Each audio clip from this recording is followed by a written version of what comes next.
राजस्थान की ज़मीन पर दूर दूर तक फैले रणथंभौर के जंगल। जंगलों में 400 से भी ज़्यादा अलग अलग प्रजाति के जीव जंतु,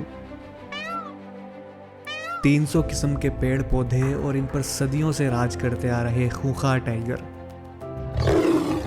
और इन जंगलों की सरहद पर शान से पहरा देता रणथंभौर का किला।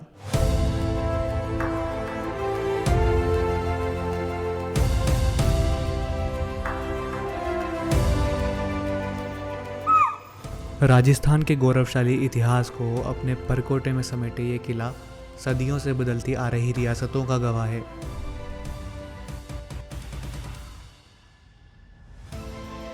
प्राचीन भारत के इतिहास में आए कई उतार चढ़ाव देखे हैं इस किले ने, फिर चाहे वो राजा हम्मीर की हट हो या सुल्तान अलाउद्दीन खिलजी की रणनीति। अरावली और विंध्या पर्वत श्रृंखला के मिड पॉइंट पर बना ये किला 1000 साल से भी ज़्यादा पुराना है। इसे 8वीं सदी में चौहान शासकों ने बनाया था, जिनके बाद मुग़ल और ब्रिटिशर्स ने भी एक लंबे अरसे तक इस किले पर हुकूमत की। हिंदू और मुग़ल आर्किटेक्चर की झलक को आज भी ये किला अपने अंदर बसाए हुए है। और विश्व का इकलौता वो गणेश मंदिर भी तो इसी किले में है, जहाँ भगवान गणेश अपने पूरे परिवार के साथ विराजमान हैं। यहाँ मन्नत मांगने पूरे विश्व से लोग आते हैं।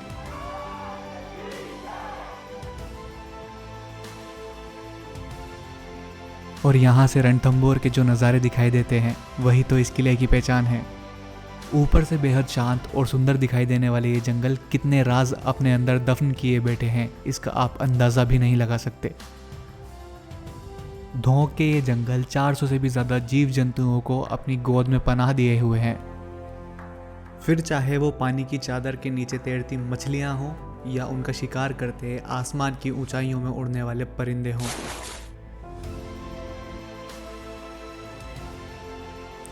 अपने बड़े बड़े सींगों से मादा को रिझाते बारहसिंगा हों या जंगल की हर एक चहलकदमी पर टकटकी लगाकर देखते लंगूर हों।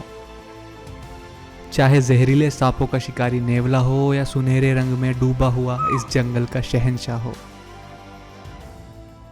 यही वजह थी कि एक समय पर यह खूबसूरत जंगल अंग्रेज़ों और जयपुर के महाराजाओं की शिकारगाह हुआ करते थे। फिर तेज़ी से घटती टाइगर संख्या को रोकने के लिए 1973 में रणथंभौर को टाइगर प्रोजेक्ट का हिस्सा बना लिया गया। और साल 2013 में रणथंभौर किले को यूनेस्को वर्ल्ड हेरिटेज साइट का दर्जा दे दिया गया। रणथंभौर किला एक सीधे पहाड़ पर बना हुआ है, जिससे दुश्मन को इसकी दीवारें फांदने का कोई मौका नहीं मिलता था। उन्हें इसके एकमात्र रास्ते से ही आना पड़ता था, जिसका मतलब था सिर्फ मौत। इतिहासकारों का मानना है कि इस किले का निर्माण 944 ईस्वी में चौहान राजा रणस्तंभन देव ने करवाया था, जिसके नामानुसार इस किले को भी रणस्तंभपुरा कहा जाने लगा। कहा जाता है कि जब अंग्रेज़ भारत आए तो उन्हें इसे रणस्तंभपुरा बोलने में परेशानी होती थी, तो वो इसे रणथंभौर बुलाते थे, जिसके चलते आज भी इस किले को रणथंभौर किले के नाम से जाना जाता है। रणथंभौर का प्रवेश द्वार नौलखा पोल कहलाता है। इसकी मजबूती का इससे बड़ा सबूत क्या होगा कि इसे आज तक कोई भी दुश्मन नहीं तोड़ पाया है। दरवाजे के सामने एक दीवार बना दी गई है, जिससे हाथी को भी इस दरवाजे को तोड़ने की जगह नहीं मिलती थी। इस प्रवेश द्वार से अंदर प्रवेश करने पर 7 मील की परिधि में बना एक इतिहास दिखाई देता है, जिसमें कई मंदिर, महल, जलाशय, छतरियाँ, मस्जिदें, दरगाह और हवेलियाँ बनी हुई हैं। नौलखा पोल से अंदर जाने के बाद अगला दरवाज़ा हाथी पोल है, जहां एक पत्थर का सिर रखा हुआ है।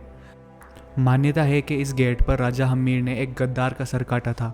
उसकी निशानी आज भी यहां इस पत्थर के रूप में हम्मीर के इंसाफ की गवाही देती है। इस दरवाजे से आगे जाकर एक चट्टान पर घोड़े के पैर के निशान बने हुए हैं। इसके पीछे की कहानी ये है कि हम्मीर देव अपनी रानी को जौहर करने से रोकने के लिए सीधे इस चट्टान से अपने घोड़े के साथ ऊपर चढ़ गए थे, जिसके निशान आज भी इस पत्थर पर जिंदा हैं। इसे भी पार करने के बाद तीसरा गेट आता है गणेश पोल। गणेश पोल को पीछे छोड़कर आप पहुंचते हैं इस किले के सबसे आखिरी और रहस्यमयी पड़ाव पर। यहाँ पर प्राचीन राजस्थानी वास्तुकला की झलकियाँ दिखाई देती हैं, जिन्हें देखकर राजस्थान के इतिहास का एहसास होता है। 1000 साल से भी ज़्यादा पुराने ये झरोखे आज भी उस गुजरे वक्त को आंखों के सामने लाकर खड़ा कर देते हैं। फिर हमारे सामने आता है इस किले का एक अहम दरवाज़ा, जिसे चौहान वंशी शासकों के काल में तोरण द्वार, मुगल शासकों के काल में अंधेरी दरवाज़ा और जयपुर के शासकों के द्वार में तिरपोलिया दरवाज़ा भी कहा जाता था। इसके अलावा इसे भूल भुलैया दरवाज़ा भी कहा जाता था। और इस किले के सर पर एक ताज की तरह सजाई गई है 50 फीट ऊंची 32 खंभा छतरी। ये छतरी चौहान राजा हम्मीर ने अपने पिता की मृत्यु के बाद उनकी समाधि पर बनवाई थी। 32 खंभों पर खड़ी इस छतरी के गुंबद पर सुंदर नक्काशी की गई है, जो आज भी साफ साफ दिखाई देती है।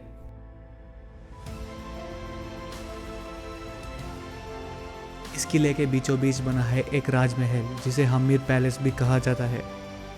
कई सदियां बदलते देखी हैं इस राजमहल ने, लेकिन वक्त के आगे कौन टिक पाया है। आज ये राजमहल जर्जर अवस्था में है। इसके अंदर जाना आम लोगों के लिए निषेध है। यहाँ रहने वाले गांव वालों का कहना है कि इस महल में भारी मात्रा में बारूद भरा है। इस महल के पीछे बना है एक तालाब। कहा जाता है कि जब अलाउद्दीन खिलजी ने रणथंबोर किले पर विजय प्राप्त कर ली थी, तो राजा हमीर की राजकुमारियों ने इस तालाब में जल जौहर कर लिया था, क्योंकि कुंवारी लड़कियों को अग्नि जौहर करने की इजाज़त नहीं होती थी। इस किले में एक और तालाब भी है, जहाँ रानियाँ नहाया करती थी, इसलिए इसे रानी हौद कहा जाता है। आज ये तालाब जहरीले सांपों का घर बन चुका है।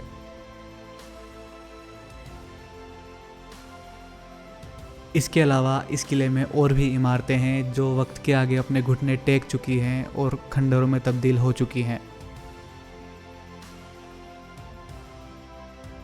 और रणथंबोर किले पर हुए आक्रमणों की कहानी भी तो काफ़ी लंबी है, जिसकी शुरुआत दिल्ली के कुतुबुद्दीन ऐबक से हुई और मुग़ल बादशाह अकबर तक चलती रही। चौहानों और मोहम्मद गोरी के बीच इस किले की प्रभुसत्ता के लिए पहला युद्ध सन 1209 में हुआ, और उसके बाद इल्तुतमिश, रज़िया सुल्तान, महाराणा कुंभा से लेकर शेर शाह सूरी तक ने इस किले पर आक्रमण किया। और फिर साल 1569 में अकबर ने आक्रमण कर इस किले के तत्कालीन शासक सुरजन हाड़ा के साथ संधि कर ली। आज़ादी के बाद ये किला राज्य सरकार के अधीन आ गया, जो साल 1964 से भारतीय पुरातत्व सर्वेक्षण विभाग के नियंत्रण में है। रणथंबोर का नाम पूरे विश्व में फैलाया राजा हम्मीर और खिलजी के बीच हुए युद्ध ने, जिसमें राजा हम्मीर विश्वासघात के परिणाम स्वरूप वीर गति को प्राप्त हुआ और उसकी रानी रंगा देवी और राजकुमारियों ने जौहर कर लिया।